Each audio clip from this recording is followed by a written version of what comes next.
Warning! There is plenty of violence and gore as well as sexuality in this game. Also to warn people, Bayonetta is killing angels in this game, possibly being offensive on a religious point, so you've been warned. Not that Bayonetta is killing angels in traditional sense, there's some world building so they're their own thing. Plus, they are uglier than sin itself, so it isn't too awkward killing them, but I figure I'd put up a warning regardless. So let's begin, shall we? This is the first time I'm playing this game, despite being very similar to Devil May Cry, and me actually liking Devil May Cry. I've heard of Bayonetta for sure, and I've heard a lot of Bayonetta 2, but I'm mostly familiar with the title character from Smash Brothers. Also, since I'm holding a Bayonetta amiibo, you can see that I'm out of Limbo. How did that happen? Let me show you! Hey dog, guess what? I beat Bayonetta! You did? Great! I've seen the light. Killing light beings is fun. Turns out, they are actually angels. Excellent! When's the review? And he just left. Did he just Bugs Bunny me? So, now I'm back. Got some Cuphead trinkets too, which is nice. So what created Bayonetta? Well, the developer and the creator of Devil May Cry left Capcom. He only really worked on the first Devil May Cry, and Okami, and Beautiful Joe. Actually, Hideki worked on a lot of games and helped founded Platinum Studios, which produced, well, this game. So basically, this is kind of like Devil May Cry, but with a sexy female protagonist instead of a sexy male one. And from what I heard, this is faster, so it's kind of like Mega Man X. At least that's what I thought going into all this. Was the game what I thought it was? Is it any good? Let's find out as I take on monster versions of angels. Let's take on Jubileus! So the game starts off and we are at Eggman's funeral. Yeah, that name sounds familiar, doesn't it? Wait a minute, Dr. Eggman? Bayonetta's colors are black and red, edgy personality, guns, cursing, collecting rings. All we need are some time-bending powers, and there they are. I'm not ready to tackle this mess yet. Who the hell do I look like? Anyway, Bayonetta is the one doing a funeral to summon angels and kill them.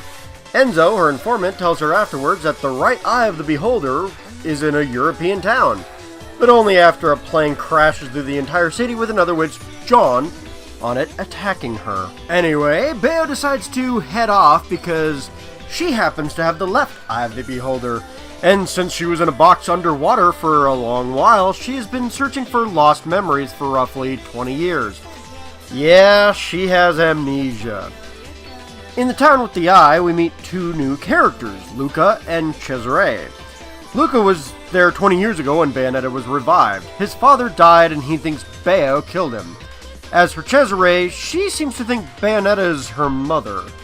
As Bayonetta deals with angels and the city itself while looking for the gemstone, it seems Cesare is more important than is let on.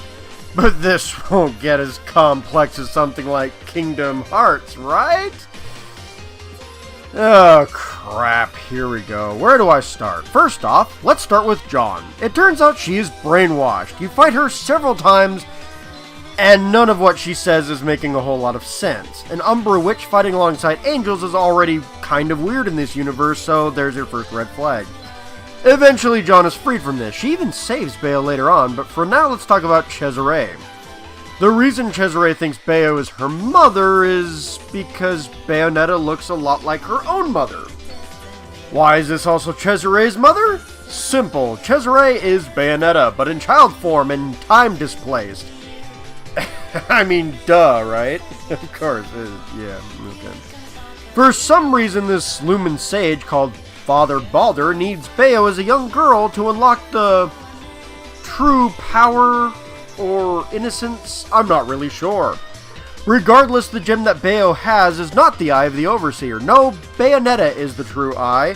Balder, who also happens to be Bayonetta's actual father, I may add, kidnaps her and takes her off to space. What? Yeah, the most absurd thing I've seen. This tower Balder calls home with the giant statue just blasts off as a rocket and John rides it on her bike and drives up the rocket while it drives into space to save Bayonetta. Look, I'm not gonna lie, I laughed when this damn thing took off, and the part with John did not help matters any. It's so outrageous, it was funny to me personally. Anyway, Bayonetta is saved, and this version of the angel's god, Jubileus, is revived.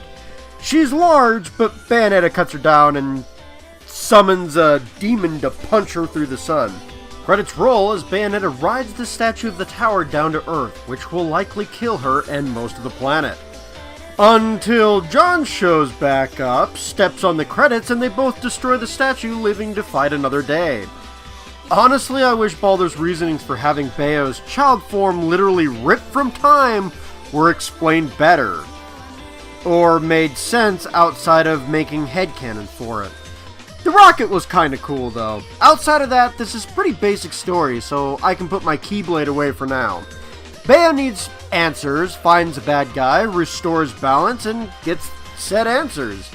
And, you know, maybe makes a new or old friend along the way. Hell, she even develops a bit along the way as well. Not liking children at first, but since she doesn't hate herself, she gains an appreciation for herself as a kid. And Luca learns Bayo didn't kill his father. Even characters that don't grow and learn are still charming and entertaining personality-wise, either through humor or... No, it's mostly humor. The villain is kind of generic though, but most of the boss fights talk to you and are somewhat entertaining, especially since bosses typically send small attacks your way until getting to their chapter and killing them. The boss designs are terrifying, and for things supposed to be angels, I guess that's not terrible. And Bayo's character is outlandishly designed and over-the-top personality. It just works for this game. In a way, while I didn't care much for him, Father Baldur is still over-the-top in his own way too, so I can't even count him as a shortcoming. It is a small thing, but I also like how people react to you destroying benches and items. They can't see you, but you can still shoot and destroy things around them, and they react to it too. This angel also reacts to your torture attack as well, which is hilarious, until she's sexualized and harmed for massive gory damage. Ouch! Speaking of damage, yes, the gameplay. It is kind of similar to Devil May Cry, but it's different enough to stand in on its own. Yes, there's hack and slash elements. You start out with fists and gain weapons that change gameplay. Yes, you can shoot guns. Changes? Bayonetta can equip different weapons on both legs and arms. Some weapons can be on both. For example, these elemental claws can be on both arms and legs, just not at the same time. Guns can be on both, defaulting to her fists and gunplay. Swords and whips can be used on her arms. My favorites are the katana and the whip, honestly. She can also find crafting ingredients. Halos may be just like red orbs and the idea that they are currency, but ingredients are used to gain most of your health items and supplies. Yeah, sure, you can find shop portals ran by Rodin, the demonic guy who runs a shop that sells you weapons, booze, and pretty much anything else you need. He also crafts your weapons. These shops have limited health weapons, however, so it is mostly used for new moves and other things rather than healing items. There's also Witch Time. You can dodge any attack to avoid damage, but if you dodge at the last minute, you can slow down time and damage any foe even more than you normally would, and, you know, you can get out of the way of some attacks, I suppose. I found the timing to be a bit tricky on the Witch Time. Getting this... some enemies just really make this challenging. However, once you get a grip on it, you feel so cool pulling it off multiple times. And you can and should get used to the timing for this. You also have a magic meter, and once you fill that up, you can do torture attacks on smaller enemies. These are brutal attacks that drain tons of health from your foes, or just kills them outright. Most boss-like foes have to be weakened, however, and you end up getting a cutscene with some quick-time events to kill them rather than getting a torture attack. At some point, you can also turn into a panther for a speed boost, as well as a minor few other animal transformations. As for the claims this game is faster than DMC, well, Yeah, I can kinda see that. It didn't seem all that much faster than Devil May Cry, and it certainly didn't seem that much harder. I mostly died from the most dangerous enemy of all, cutscenes. Yes, the cutscenes are what killed me the most. They spring up, making you think you can take a quick drink or bite to enjoy some action, and bam! Quick time event that you'll need godlike reflexes to do on your first try. Didn't do it quickly enough? You die. Thinking about it, there are a lot of beginner traps in this game. Do I attack or run here? Too late, instant death. Oh, am I supposed to hit all the planets here? There's a scene where Bayo's falling and you run into crap and get some halos. Nope, hit a planet, you die. Better dodge when this cutscene ends or have some health left, or the enemy attack here will kill you like it did me. What? Bullcrap. I died tons, and very rarely was it an enemy or boss, because I'm not exactly stupid. I've played these types of games before. I have plenty of healing items all the time. No, most of the time I died, it was instant death bullcrap, fast as hell quick time events that mostly killed me in this game. Just using healing item, which isn't exactly common. Here comes that cutscene around the corner to waste all that for you. I hate this. You don't have time to even look at the buttons half the time. You're just supposed to know what's coming, or you die. Outside of this, though, honestly, the levels are pretty great. Yeah, a few assets get reused from time to time, but there are story reasons for this, and they are often different enough to not matter and still be fun. Enemies are challenging, especially if you aren't good at the funky timing for which time, and honestly, the boss fights are really good.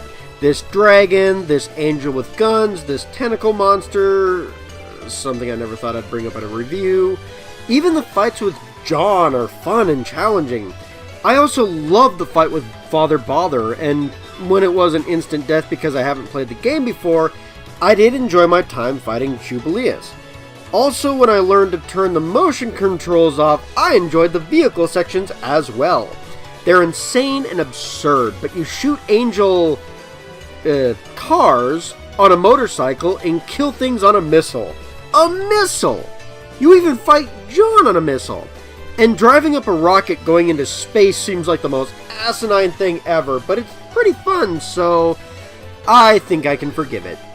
Most of this is fun. While I hate the beginner traps, there's still plenty of fun here to be had.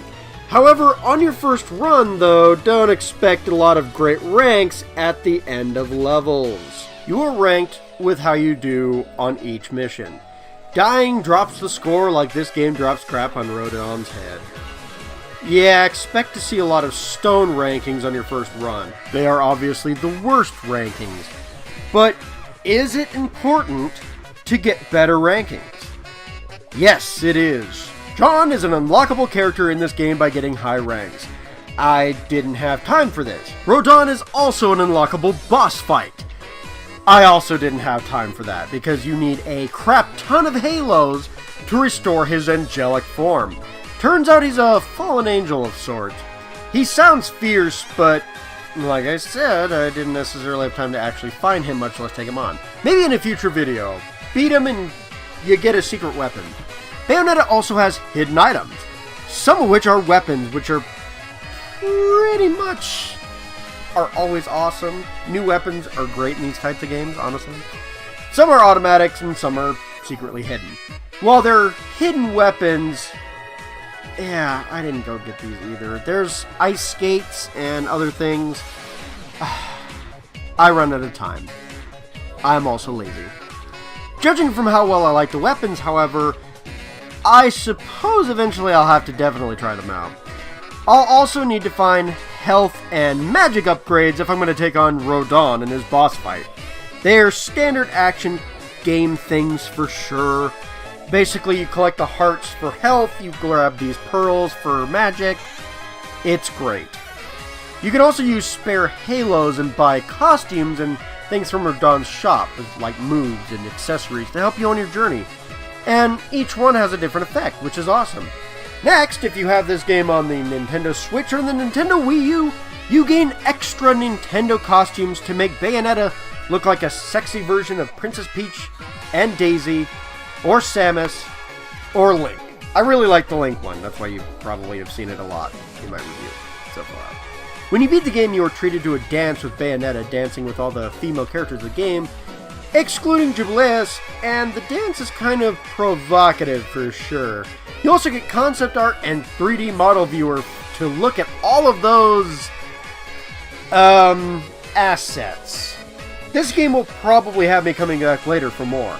That's pretty good in my opinion. Normally hard mode keeps most fans coming back, especially with smaller unlockables, but some of these are really cool, and with new weapons to find and, you know, a need for halos to unlock that secret boss fight, I can't wait to jump back into this when I have the time. Honestly, this game is fantastic. The main downside is the motion controls on the Wii U version for vehicle levels, which really suck, but which are also very optional. The game doesn't really highlight this, but you can turn them off, thank goodness. The killer cutscenes are poorly done with some of the other traps, and which time is, or was, awkward to get used to. Everything else is pretty dang good. It fits the bill. Yeah, the story is basically nonsensical fluff. I wouldn't invest much into it. But gameplay-wise, level design, they totally make up for this for the most part. And the secrets are really fun to find too. As stated, this game is a lot like Devil May Cry, but different enough to stand alone. It has combos just like any other action game, and some things that happen are completely outrageous and crazy, but overall, I had a fun time experiencing Bayonetta for the first time. I honestly recommend checking this one out. There are a few issues, but they're pretty minor considering repeat playthroughs actually solve most of the issues I may have had with this. This game is on the 360 and PlayStation 3, but it's also on the Wii U and Nintendo Switch, which I recommend as you can get either version with a physical copy of the second game as well. That's what I'm playing next, so hopefully it's just as good as the first. So yeah, try Bayonetta, and I'll catch you next time. Later, my minions. That laugh's getting hard to do. Bye-bye. Okay, so it's not fully goodbye because I want to talk about the new end card whatever. It's literally just gameplay footage with a recommendation for the Devil May Cry playlist and possibly a recommendation for the Platinum Studios game list, because I've played other Platinum Studio games like Mad World and Anarchy Reigns, and I highly recommend you check out those reviews. They're from last season though. The Devil May Cry reviews are from this season, which, again, Bayonetta is a lot like Devil May Cry, so it kind of works. It was all created by Hideki Kamiya.